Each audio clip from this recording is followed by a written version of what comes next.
I want you to imagine the following scenario. Imagine that you've been at your job for a couple of years and you've been working really hard, getting really good reviews, and your manager has been encouraging you to apply for a promotion that has just come up. You get really excited about it because it's a terrific opportunity and it's a chance to really supercharge your career moving forward. So you apply for the position, you go through the interview process, and you feel really, really good about your chances. Now, the day comes when they announce the promotion, and you find out that you didn't get it, and that they gave the position to someone outside of the company. There are probably a lot of different emotions that you could feel in that situation. You could be really disappointed, angry, frustrated, despondent, hopeless, motivated, or relieved. So, what determines how you actually feel in this situation? This is a continuation of our video series on depression management skills, and in the last number of videos in this series, we've talked about cognitive therapy, or the way our thinking influences our emotional reactions. And we've talked about how it's not so much the situation that determines how a person feels, or the emotional response that they have in a situation, but it's more the interpretation that determines the emotional outcome. So in our example, I might feel really angry because my interpretation is that my manager led me on to believe that I had a really good shot at getting that position, when in fact, they were always planning on giving it to someone outside of the company. I might feel relieved because I may not have wanted the extra responsibility and the work of the promotion, and the only reason I applied was because I felt like I needed to as a way of maintaining the respect that my manager had for me, not because I actually wanted that promotion. And we've also talked about how these thoughts that determine our emotional responses can happen very quickly in an automatic way, usually outside of our awareness. Now, the thing is, with depression works really, really well when it causes us to think in overly negative ways outside of our awareness. So for people with depression, they can usually identify a few surface-level types of thoughts that might be dragging their mood down, but there are all sorts of other negative thoughts that spiral a person into even more depression and negative thinking. So in our example, I feel really hopeless because I'm thinking that this was a great opportunity that I might never get again. I might be fully aware that I'm having that thought, but negative thinking tends to hook us into even more negative thinking. And so my mind doesn't just stop at the thought that I've lost a great opportunity.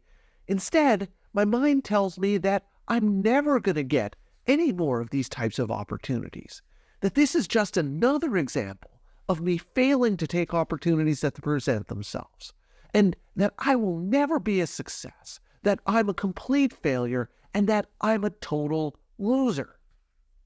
I may be having all of these thoughts, but I'm not aware of them because depression does a really good job at making these thoughts automatic, outside of my conscious awareness. So the first step in interrupting this negative thinking spiral, the first step in cognitive therapy, is to become more aware of these negative thoughts and to recognize the relationship between how I'm feeling and what I'm thinking.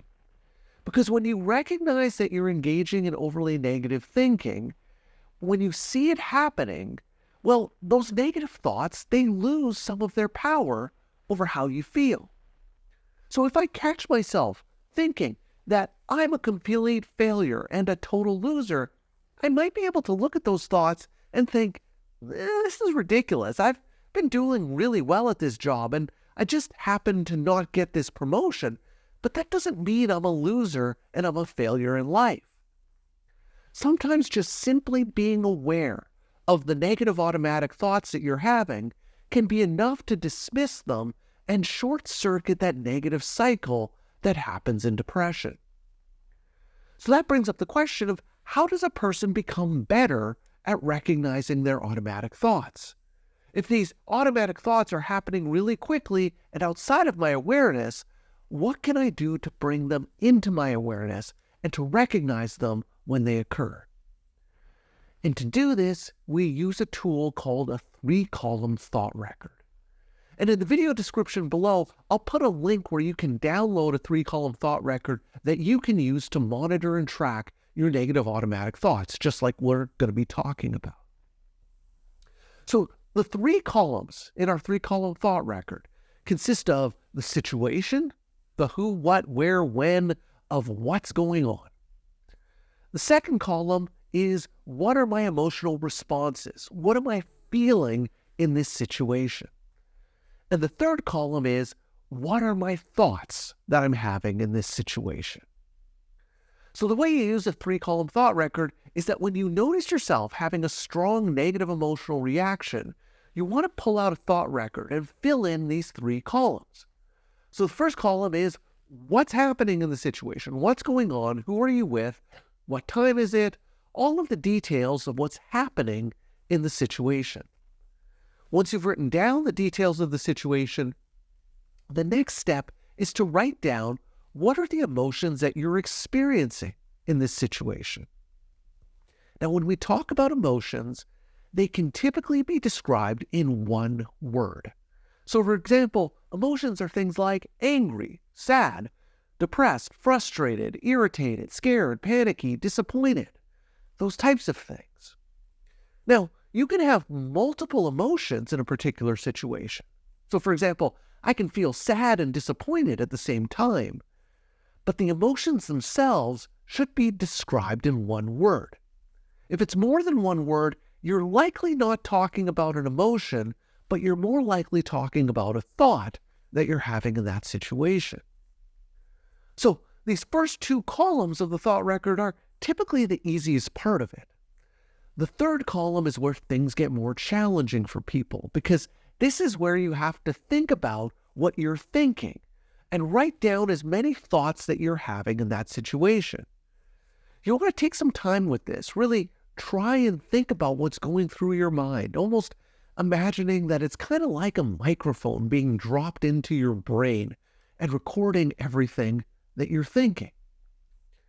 Now, once you've completed all 3 columns of the thought record, what I encourage people to do is to take a look at the thoughts that they have in the 3rd column, and then to ask themselves, if these thoughts are true, do my emotions and my emotional reaction make sense? So for example, imagine the situation is that I'm driving home from work and someone cuts me off in traffic. The emotional reaction that I have is rage and fury. And in the 3rd column, where I'm recording my thoughts in this situation, the only thing I list down is maybe he was in a rush to get somewhere. Now the thing is, maybe he was in a rush to get somewhere doesn't really explain my rage and fury in that situation. So what that means is that I probably need to dig a little bit deeper into what I'm thinking to try and come up with and to access some of the thoughts that I'm having that are making me feel so angry at the other driver. Maybe it's things like, this guy doesn't care that he almost killed me. People are always pushing ahead of me and taking advantage of me. One of these days, someone like this is going to kill me or one of my family members. So you see, as I think about it in more detail, some of the thoughts that start coming to the surface help make my emotional reaction make a lot more sense. If I believe that a family member is going to get killed by someone like this, then it makes sense why I would feel so angry. It certainly makes a lot more sense that maybe he was in a rush to get somewhere. So what the 3-column thought record is designed to do is to help you excavate your thoughts, brush them off, to get a really clear sense of what it is that you're thinking in a situation and seeing the connection between the thoughts and how you feel. And sometimes just being more aware of what you're thinking can be enough to just diffuse the intensity of the negative emotion itself. Now, a couple of things about using these 3-column thought records. First of all, it's really important that you write this down. Sometimes these automatic thoughts that we're having can be really ethereal, very slippery. It's difficult to grab a hold of them if we're just trying to do it all in our head. When you first start working on improving thought awareness, writing the thoughts down helps make it much easier to slow down your thinking process and help you tap into the automatic thoughts that are really contributing to how you feel. Over time, as you get better and better at recognizing your automatic thinking patterns, you can get to a point where you're doing this thought record in your head. But to start, I always encourage people to pull out a thought record and fill it in with writing. Now, the second thing about how to use these thought records is that you want to try to pull out a thought record and work on a thought record as soon as possible while you're in the negative emotional state. A lot of the time, these negative automatic thoughts that we have that contribute to our negative emotional states, they're only accessible when we're in that emotional state. It could be really hard to try and think back to what exactly was going through my mind when that guy cut me off in traffic, when I'm not in the emotional state and trying to think about thoughts that I'm not having in that moment. So as soon as possible, pull out one of the thought records and fill it in, and you'll find that that gives you the best chance of improving your thought awareness and tapping into those thoughts in that moment.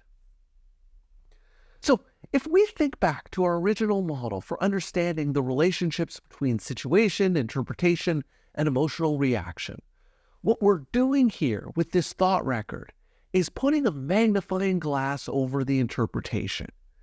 And this is just the first step in changing the way you think. In the next video in this series, we'll be talking about how to use a 4-column thought record, with the 4th column being where we actually evaluate the truthfulness or the validity of the thoughts in that 3rd column. So I encourage you to keep an eye out for that video when it comes out. In the meantime, if you're interested in learning more about distorted ways of thinking, I'd encourage you to check out this video. So that's all for today's video. As always, thank you for making it all the way to the end of this video, and I will see you in the next one.